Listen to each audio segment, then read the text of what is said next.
Afternoon, everyone. Hope you're well. Hope you all had a good Easter weekend. The t-shirt had to go away for a couple of days. I didn't actually realise that if you iron over a t-shirt that's got felt tip all over it, it removes most of the felt tip. So I had to go back in for some reconstruction work. But now we can continue with the Rainbow Trail videos. Hope you all had a good Easter weekend. Also, just to mention as well, today is the last day of our prize draw. So we've got a prize draw going on at the moment. All you have to do is give Purple Bricks Birmingham, East Birmingham and Solihull a like and share the post about our fundraiser to be with the chance of winning £25 Sainsbury's vouchers. For every entry that we get, I'll also personally be donating £1 to NHS Charities Together, which is currently working to raise money for our NHS staff and volunteers that are having to self-isolate away from their families to pay for things like food, accommodation and emotional support. So it's a good cause. But on to today's video. 71% of you said that you wanted to hear more about shared ownership. Now, we did post a blog all about shared ownership with the information that you need in February, but there still seems to be a lot of questions, which obviously means that the blog was no good and we need to cover it all in a video anyway. So here goes. So best place to start is what is it? What is shared ownership? A lot of people's answer to that question is part by part rent, and you'd be absolutely right. It is part by part rent, and you purchase a percentage of the property and then you rent the other percentage that's remaining. It's available to first time buyers only, so if you're already a property owner, then by all means stay with us. You may learn a thing or two, but I won't be offended if you go away and switch off now. It won't actually apply to you from a property purchasing sense. But just to give you a quick scenario to take through the video with you, just to give you an understanding and hopefully help you along the way. So we've got two properties, both at market value is £200,000. One is a traditionally built 3-bed semi-detached from the 1930s, usual deal. The second is a still traditionally built 3-bed semi-detached new build with a shared ownership option. Mortgages are a little bit different at the moment because of coronavirus. That wasp's back again, but current but say pre and hopefully post coronavirus, the minimum deposit that you need is 5%. So 5% deposit. Remember that. If you're purchasing a property that's £200,000 worth, obviously you'll need a £10,000 deposit because that's 5% of 200. If you're purchasing 50%, say to keep the figures simple, more for me than you because I'm sure most of you are better at maths than I am. But to keep the figures simple for me, if you decide to take up the shared ownership option and purchase 50%, for example, then you're only purchasing £100,000 worth then. So the deposit that you need would then only be £5,000. That's 5% of 100,000. So just bear in mind that scenario as we go through. From a process point of view, you start off as normal. So you either phone up once you've found the advert on Rightmove, Zoopla, etc., or if the estate agent's got an online portal like Purple Bricks, then book it online.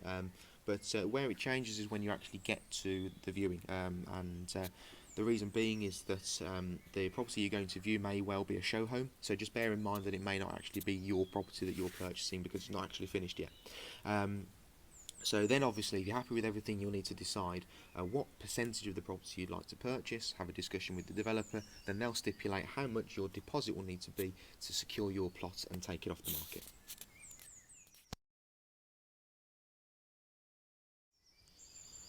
So after you've moved in, if there's any problems, you'll have the opportunity to present your developer with what's called a snagging list, which essentially does what it says on the tin.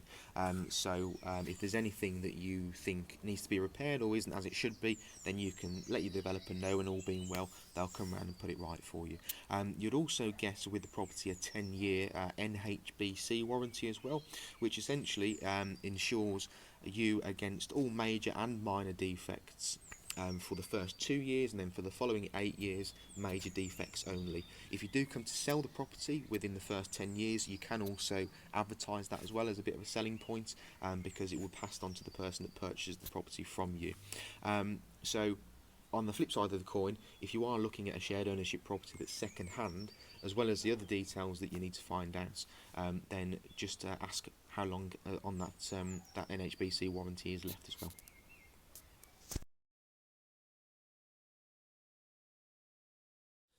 So increasing your share, just bear in mind that you can only do this 3 times in the UK. So you can only you can only increase your share 3 times. So just bear in mind that if you are increasing, it needs to be by a good percentage, really. Also, costs, main thing to take into account. If you're purchasing the additional share, you will actually purchase it at current market value. So if property price has gone up, then you'll pay for more for that percentage than you will have done when you first purchased the property. So just bear that in mind. You'll also need to pay for a surveyor to confirm what the current market value is, so that will be several £100s. You'll also need to pay for a solicitor, so there'll be legal fees there. And also, if you're purchasing a shared ownership property that's particularly expensive, it may actually take you into a new stamp duty threshold as well, so just check that. So you're looking at £2,000-3,000 generally to staircase, what we call staircasing the lease each time. So just also bear in mind what it's going to cost you if you are planning for the future, because what you don't want to end up is that your total outgoings for that property have outweighed what the property is then worth, which is what we call negative equity. So just look out for all of those things as well. Another thing to remember as well is that you're not actually 100% the owner of that property, so you are seen by the developer essentially as a tenant. So they may have restrictions on things like whether they allow pets. Obviously, they may also take into account any noise complaints, things like that, and also rent arrears. Obviously, you'll be paying rent, so you know they may pursue you for rent arrears as well. So just things to bear in mind that you're not actually 100% the owner of that property.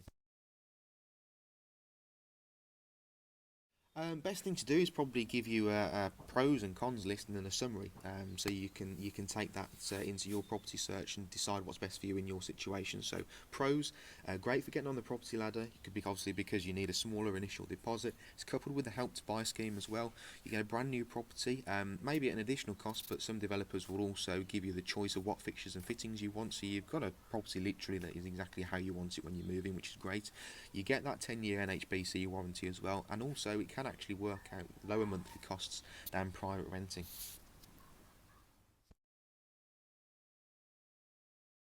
Cons, so obviously you only own a percentage of the property, not the whole thing. You are seen as a tenant by the developer, so you may have certain restrictions on what you can and can't do to and in the property, so check those. The property, I haven't yet come across a new build shared ownership property, even if it's a house that isn't leasehold, so check what the lease details are, ground rents and service charges. If it's not a wasp, it's a bird. Made me jump, that did.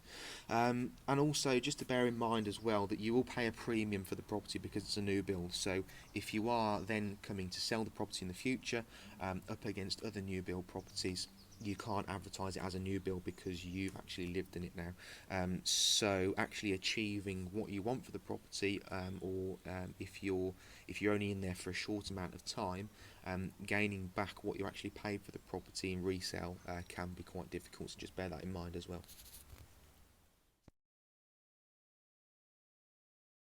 Summary though, guys, if you great way to get on the property ladder, smaller deposit, etc. So if you're looking to get on the property ladder and obviously you want something that's ready to move into, great. If you're looking for something that you're looking to gain equity on or increase your capital as an investment property, then there will be better options out there.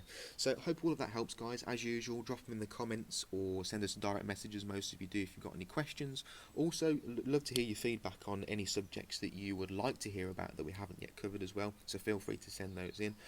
In addition to that as well, guys, obviously, as we're all in a period of still self-isolation, then please do remember those hashtags Rainbow Trail and NHS, so we can continue the Rainbow Trail, which is raising awareness for our emergency services, NHS and key workers. So thank you to all of those again. I'll speak to you soon and look forward to hearing from you. Thank you.